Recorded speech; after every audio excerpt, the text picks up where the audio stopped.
Kali, goddess of war, time, change, creation, destruction and power. Kali is a member of the 10 Mahavidyas. Shaktas believe the one truth is sensed in 10 different facets. The Divine Mother is adored and approached as 10 cosmic personalities, known as the Dasa Mahavidya. This story is about a young lady by the name of Kali starting with her early days. Kali's first appearance was in the Atharva Veda, where she was not a goddess at all but played the bit part of the fierce black tongue of Agri, the god of fire. Agri had 7 tongues, so it was just a bit part, but her agent told her she had to start somewhere. Sita, in the Ramayana, had an Agri moment when she had to prove to Rama that she was virtuous after having spent time in the house of the demon Ravana. I'm not sure Kali was part of the tongue in that action because Agri appears occasionally when needed and probably needs fresh tongues each time.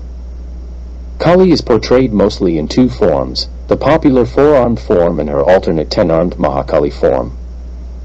In both forms, she's black in color but most often depicted as blue in popular Indian art.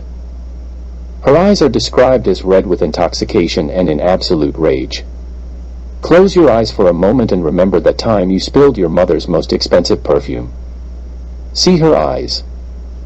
Her hair is always shown disheveled, while small fangs sometimes protrude out of her mouth, and her tongue is lolling. If she had a cigarette, it would be my sister at breakfast. Lolling is such a horrible term. Her tongue is hanging loosely out of the side of her mouth. Maybe some bonus drool. Sweet, let's get a selfie of that. She's often shown wearing a skirt made of human arms and a garland of human heads while dressed in a tiger skin. She is also accompanied by serpents and a jackal while standing on the calm and prostrate body of Shiva.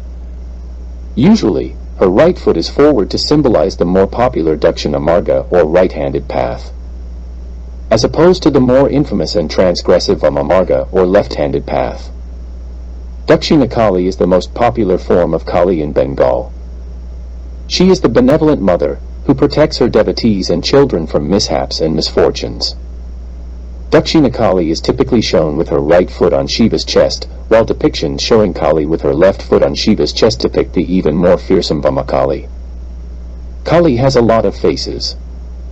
The pose shows the conclusion of an episode in which Kali was rampaging out of control after destroying many demons. Lord Vishnu, Kali's brother, confronted Kali in an attempt to cool her down. She was unable to see beyond the limitless power of her rage and Lord Vishnu had to move out of her way. Seeing this, the Devas became more fearful, afraid that in her rampage, Kali would not stop until she destroyed the entire universe. Shiva saw only one solution to prevent Kali's endless destruction. Lord Shiva lay down on the battlefield so that Goddess Mahakali would have to step on him. When she saw her consort under her foot, Kali realized that she had gone too far. Filled with grief for the damage she had done, her blood-red tongue hung from her mouth, calming her down. Kali's worship was not always so benign. From the 14th century to the 19th century, a cult group called the Thuggee operated in India. A hereditary sect, Thuggee membership was passed from father to son, although outsiders, particularly criminals, could be recruited if found worthy or might end up as victim if not. During its peak, the group was believed to have had thousands of followers, and during the 600 years of its operation its members were estimated to have killed anywhere between 500,000 and 2 million people. Thuggees proudly traced their origin to the battle of Kali against Raktabijaya, and considered themselves her children, created from her sweat.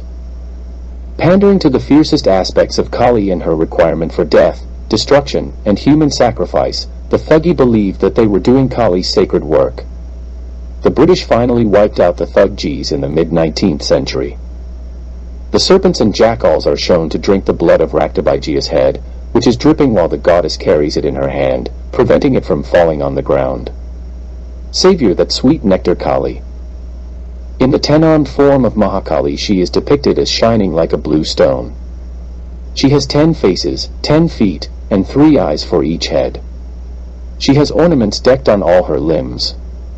There is no association with Shiva, and she deserves a campfire by herself. The Kalika Purana describes Kali as possessing a soothing dark complexion, as perfectly beautiful, riding a lion, 4-armed, holding a sword and blue lotus, while her right hand is in Varapeya posture, her hair unrestrained, body firm and youthful. Varapeya posture refers to the gestures of generosity and protection, according to King Vatsraja. Let's skip ahead 400 years and Kali gets her first credit, as she is described as an individual in her own right when she appears in the Devi Mahatmya as a battlefield goddess personifying the wrath of Durga. That's no small part because Durga is a major star in Hinduism and wrath is a potent part of her being portrayed by our young starlet. Durga is the principal face of the mother goddess Devi and is revered among other Indian divinities. She likes protection, strength, motherhood, destruction, and wars. Not a great introduction for the dating game, but when Durga requires wrath, she brings out the Kali in herself. Kali appears as a skeletal, frightening crone, colored black, wearing animal skins and carrying a kadanga, which is a skull-topped staff typical of tribal shamans and witch doctors. Costume helped her young performance. From there she began appearing in other texts of the period, co-starring with uber-leading man Shiva. They were the first Bollywood couple, perhaps Shiva and Kali. The Linga Purana describes how Shiva asks his wife Parvati to defeat the demon Daraka. A demon named Derek had a wife named Daraka. How likely is a guy named Derek gonna find a sweet bride named Daraka unless it's his sister? They used to torment the people living in that area. The residents of that area went to Sage Orsh and whined about their miseries and asked him to end this menace. Sage Orsh assured them that very soon their hardships would come to an end. He then went to do his penance. The deities appeared before him after being pleased by his tremendous penance. Sage Orsh requested the deities kill the demons. The deities went to fight the demons. The demons got scarred and began thinking how their lives could be saved. Daruka, the wife of Derek, had received a boon from goddess Parvati for hard penance, which gained her a burst of unparalleled power. She carried the whole forest and placed it in the middle of the sea so the demons could live without being under threat of attack. One day the demons saw many boats sailing in the sea, on which were many people on board. The demons made all the people captive. There was a man named Supriya who was a great devotee of Lord Shiva amongst the throng. He would worship Lord Shiva daily, even though he was still held captive. Supriya got the rest of the captives influenced by his devotion, and everybody started worshipping Lord Shiva. 6 months passed. One day a demon saw Supriya worshipping the idol of Lord Shiva. He went to Derek and informed him, as demons do. Derek lost his nut. He asked Supriya, "To whom are you worshipping?" Supriya was still engrossed in his worship, so did not give a reply. This angered Derek even more. He became so enraged he tried to kill Supriya, but Lord Shiva appeared and killed all the demons. Daruka's heart became full of grief at the news of her husband's death. She went to Parvati and told her how Lord Shiva had killed Daruka.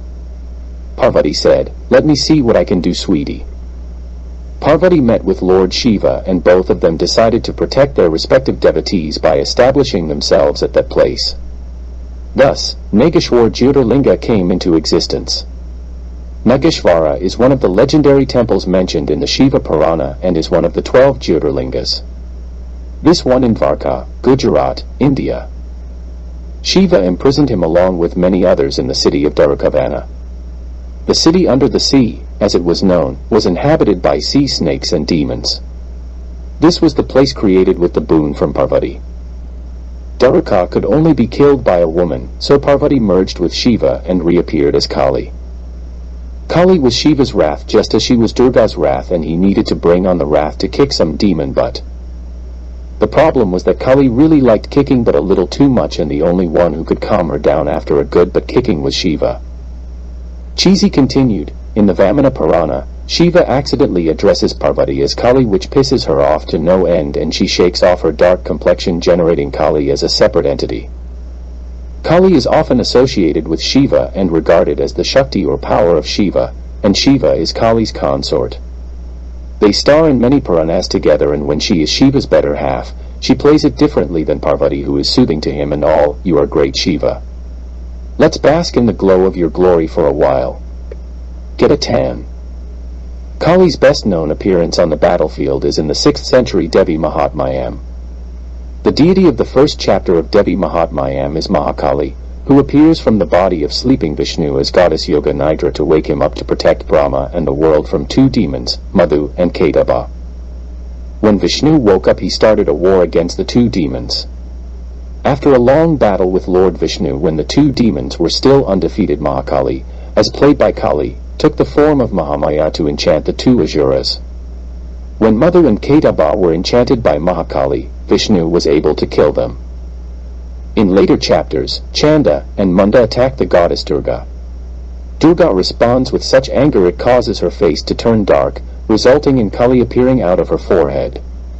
Kali's appearance is dark blue, gaunt with sunken eyes, and wearing a tiger skin sari adorned with a garland of human heads. She immediately defeats the two demons. In one legendary battle with the demon Raktabhijaya, Kali is manifested by Durga to deal with a bad situation. Apparently, every drop of blood the demon loses turns into a clone of him and ramps up the fight. The fight continues, and more clones are created every time Raktabhijaya takes a fiver. Eventually Kali grabs a vessel and fills it up with the demon blood, drinking it right down before it hits the ground. The message here is that you call on Kali when you need decisiveness and resolve. Kali's one tough lady, that's for sure. Marion said, and Cheesy continued, in yet another story, Kali is summoned by a group of criminals who decide to sacrifice a human to her image. They choose a young Brahmin monk so good that his saintliness shines so brightly it burns the statue of Kali that they are using to worship her. Kali appears and proceeds to horribly kill her worshippers by decapitating them and drinking their blood. Kali doesn't suffer fools gladly. There are also tantric teachings, which are a collection of ancient magical stories and folk practices that exist alongside the Vedic tradition. These convey the wild tribal origins of Kali more faithfully than the Vedic text does. One of the meanings of Kali's name is force of time. In that phase she is considered to stand outside of the constraints of space and time and have no permanent qualities. She existed before the universe was created and will continue to exist after the universe ends. Limitations of the physical world such as color, light, good and bad, do not apply to Kali. She's a symbol of Mother Nature herself, displaying primordial, creative, nurturing, and devouring in turn, but ultimately loving and benevolent. In that avatar she is referred to as Kali Ma, Mother Kali, or Divine Mother. In tantric meditation, Kali's dual nature of beauty in life and reality in death shows one cannot exist without the other. Shiva, as destroyer of worlds, stands outside the boundaries of the physical universe and is well complemented by his association with Kali. Somebody dump a bucket of water on the file.